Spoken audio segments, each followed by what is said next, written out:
Car గుర్తుకి ఓటేయాలి. ఈ ఎలక్షన్ గోపీనాథ్ అన్నకి అంకితం చేయాలి. ప్రతి ఒక్క ఓటరు గోపీనాథ్ అన్న వెంబడి మరి సర్దార్ కుటుంబం, సర్దార్ భాయ్ కుటుంబంకి ఎవరు లేరనుకోకూడదు. తప్పకుండా నేను విష్ణువర్ధన్ రెడ్డి మీ అందరికీ ఒక సునీతమ్మ వేస్తే, సునీతమ్మ ఎమ్మెల్యే అయితే మనందరికీ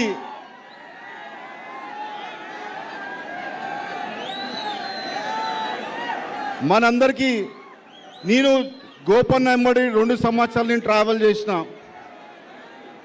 మరి గోపన్న విషయంలో ఆయన ఎలక్షన్లో మేము ఎంత కష్టపడ్డాం మాకు తెలుసు. ఈరోజు గోపన్న లేడని మీరు ఏ మాత్రం ఎప్పుడు అధైర్యపడొద్దు. గోపన్న కుటుంబానికి నేనున్నా. ఏ అర్ధరాత్రి పిలిచినా, ఎప్పుడు ఫోన్ చేసినా తప్పకుండా మీ ముందు నేను ఉంటానని కోరుకుంటూ